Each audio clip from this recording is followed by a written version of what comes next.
Hello,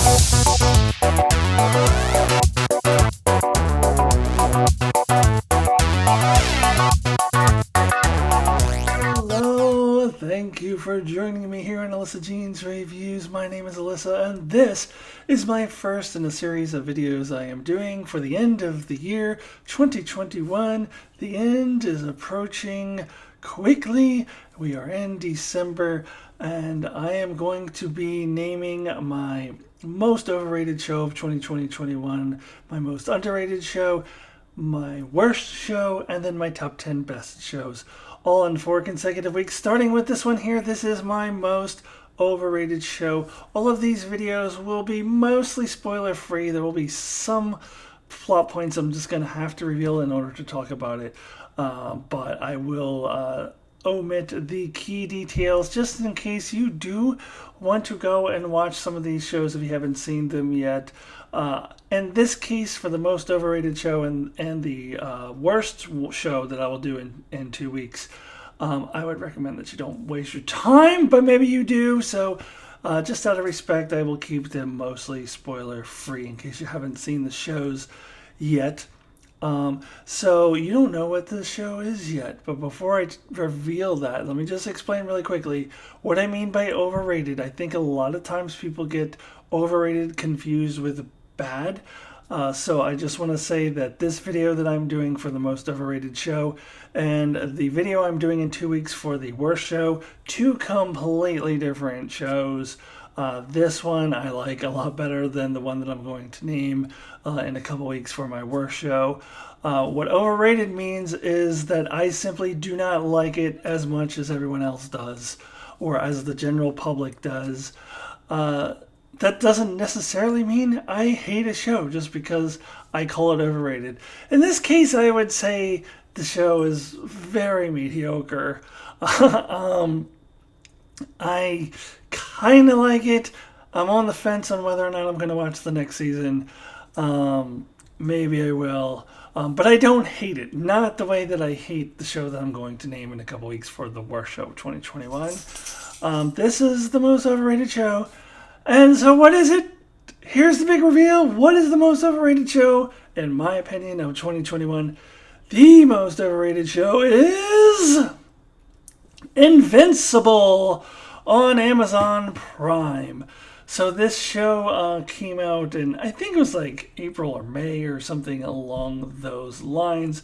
When it was released, everyone was making such a big deal about this. All of the YouTube channels that I watch, that I usually respect their opinions, anything that I watch for Marvel content or Star Trek content, and also a couple podcasts that I listen to for that kind of content, all did videos or podcasts on this show and raved about it, and were just so impressed with it. I did not see it for a long time because I don't keep an Amazon Prime subscription year round. Like, I do keep a Netflix and an HBO Max subscription at all times, but Amazon Prime I only get when there's a particular show that I want to watch, and in this case I wanted to watch The Wheel of Time and The Expanse, so I went ahead and re-upped on my Amazon Prime subscription not until November. So I did not see this show until November, so I saw it months later. I was not going to get Amazon Prime just for a show that I had never seen before, and I was skeptical, honestly, because I separately did my research and looked at, kind of a basic overview of what the plot was and what the show was, and I personally didn't see that I would necessarily think that it was as great as everyone else, but I was willing to give it a shot. And then my brother, some of you may know Mark from his channel that he does, Enchantment of Eternity, that he also waited a few months. He saw it a little bit before me. He finally did watch it maybe a month or two before I did. So I was hoping he would, so I could get his opinion. I was curious of what his thoughts were. And he came back to me and said, yeah, I don't know what everyone's talking about. This is overrated. And Mark and I do not agree on everything. And if you've ever seen us do a live discussion, you know this. We do argue. We do disagree passionately on some things. But I just had this feeling that I was going to side with Mark on this. But still, once I got Amazon Prime again, I thought I would give this show a chance and try to keep an open mind and think, I do disagree with Mark on things. So maybe I will agree with the masses, like all of the people everywhere who thinks this is the greatest thing since sliced bread. Maybe I will agree with that. But of course, as you know, by the fact that I named this the most overrated show of 2021, that I definitely agree with Mark. In fact, I would almost go so far as to say, it sounds like from his email that he wrote me about this show that maybe he even likes it slightly more than I do. I did not like the show. It wasn't the worst show, but I was thoroughly unimpressed and kind of mind-boggled as to why so many people love this so much. So anyway, let me get into a little bit of the details without spoiling things about why I just think this show is so overrated. So, in case you don't know, obviously it's an animated superhero show. So I would say that the basic gist of why I find this overrated is because the two main elements that I look for in a show is the storytelling and the character development.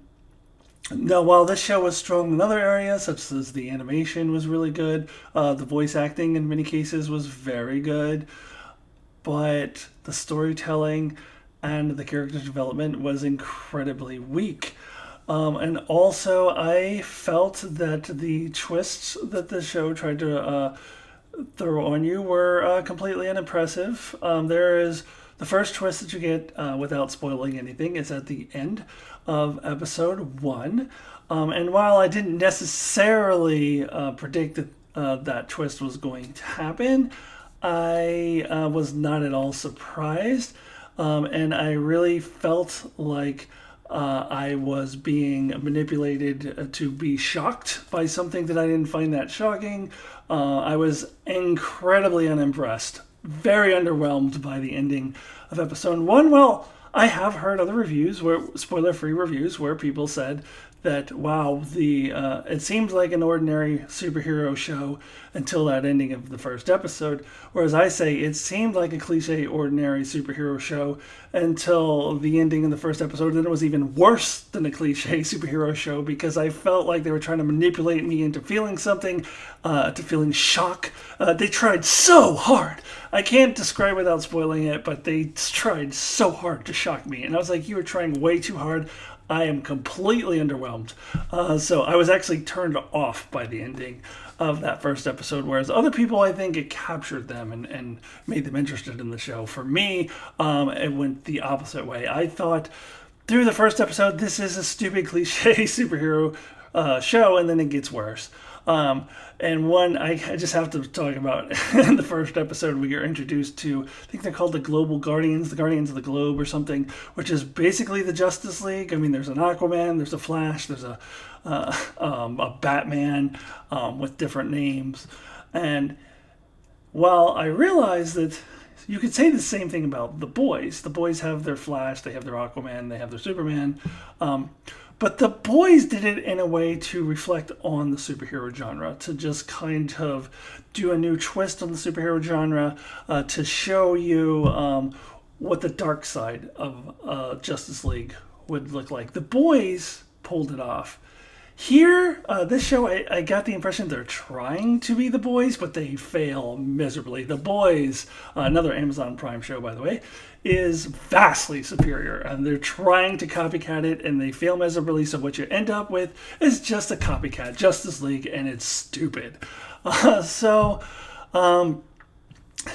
Talking about the character development now, our main character, Invincible, has this relationship with his father, Omni-Man. And it's interesting because there was another superhero show that came out around the same time as Invincible that got way less fanfare, called Jupiter's Legacy. And it was on Netflix, so I did watch that one because I do have Netflix. And I didn't think Jupiter's Legacy was anything amazing either. I would also say it's a slightly above average show. But Jupiter's Legacy had the same father and son superhero kind of dynamics, where the father is the older superhero and the son is the up and coming superhero. They did the exact same thing for two shows that came out around the same time. It's really interesting. And though nobody in the world talks about Jupiter's Legacy, I would say that they did that father and son dynamic better in that show. It was just much more nuanced in Jupiter's Legacy, much more interesting. Here ends up being very cliche by the end of it, in a way that I can't do without giving you spoilers. But and I would say overall, Jupiter's Legacy was kind of a better show. Nobody ever talks about it. I never heard anyone ever talk about that show. But I would say it's better than Invincible, that everybody thinks is the greatest thing ever. Not that Jupiter's Legacy was an amazing show either, don't get me wrong. It will not be in my top 10. So I don't think it was an amazing show either, but if you made me choose, I would take Jupiter's Legacy over Invincible. And certainly that father-son dynamic was much stronger in that show. And then let's talk about this character of Invincible. He's our main character. That's a superhero name he chooses at the beginning of the season, Invincible. And I really felt that was an ironic name, because this character is the exact opposite of Invincible. So it seems to me that his superpowers are he can fly. We see him flying around. That's cool. He flies. His other superpower is getting his ass kicked in a spectacular fashion and bleeding. He's bleeding all over the place all the time. This show loves its animated blood. This show just can't get enough of animated blood. Like blood everywhere. And most of it comes out of this character called Invincible. In fact, looking back on it, I had a hard time remembering, did he win any fights? Did he ever defeat anyone? Ever? I can't recall that he did. He must have. He had to have at least once, but I don't remember it. So it's so funny that he's called Invincible. That's an ironic name, because it should be ass-kickable. I don't know. Like, this guy sucks as a superhero. Then also there's some very cliche plots, and he has this romance with this girl, and actually it's sort of a pseudo love triangle, but he's basically dating this one girl, and it is so trite, uninteresting, and extraordinarily predictable. I knew exactly where it was going, and I wasn't even the slightest bit interested in this romance, and they spent a lot of time on it. And the character that he's dating, not at all developed, not at all interesting, very one-dimensional character. Very bad character development. I'm watching this character development and going, why are people acting as if this is a high-quality show? And it's definitely a very low-quality show, at least when it comes to storytelling and character development. Maybe higher quality with animation and acting, voice acting. But as far as the story that it's telling and the characters that they're developing, extraordinarily low quality. And it boggles my mind that people are all talking about this as being something as if it's high quality, when to me it's I hate using this word, but it seems objectively lower quality. I just don't get it. We get another subplot with a character known as Robot, who is a robot, and his name is Robot. And when I found that out, I was like, what's the other character's names? Girl? Boy? Superhero? Like, robot? What? And there is a subplot with this character that they spend a great deal of time on, which once again, I could not possibly care less about this subplot. Like, I have rarely seen any subplot of any show that I just do not give a shit about, and they spent a lot of time on it. Why are people saying this is high quality? I don't get it. I just don't get it. So the only thing that really kind of saves the show for me is I did enjoy the ending, and let me go ahead and talk about that in a little bit. So the ending of the season, without spoiling anything, did really have me invested in the storyline. It was exciting, even though the ending's kind of cliche too. It definitely has a cliche storyline between the father and son, and I could tell you specifically what movie it reminds me of, but that would spoil it. But suffice to say that it is a very tropey ending with the father and son that I've seen a gazillion times. There's also a second twist at the end, which I saw coming from a gazillion miles away. Very, very obvious. I was very underwhelmed. But with that said, I actually was invested in the last couple episodes. I thought that they were very exciting, and the last couple episodes was the only thing that made me think, okay, maybe I'll watch season 2. I'm definitely not going to go out of my way and get Amazon Prime to watch season 2 whenever it comes out, but, if it coincides with me watching, The Expanse season 7 or The Wheel Time season 2 or whatever, something else, or The Boys season 3.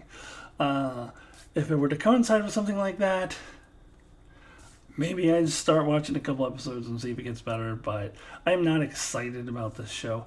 The ending is the only thing that brings it up. So let's go ahead and end this video with my rating out of 10 for Invincible, which is my most overrated show for 2021. And out of 10, I'm giving Invincible a 5. While I was watching it through most of the seasons, seeing this really uninteresting romance, uninteresting character development, boring as hell subplot with the robot character, and all of that, I was thinking about what I'm going to give this show, and I was thinking a solid 4. 4 all throughout. And then at the end, I was like, okay, I'll raise it up to a 5. So right down the middle. So that's the definition of mediocre. It's right in the middle of the scale. It is a 5. And just for contrast, when I do my worst video, I haven't decided yet what the rating will be, but it'll probably be a 1 or a 2. So this is definitely better than that. But still, right down the middle, very, very underwhelmed, and I just don't get what all the hubbub is about this show. I just don't get it. If you love it, good for you. I'm happy for you. I don't get it.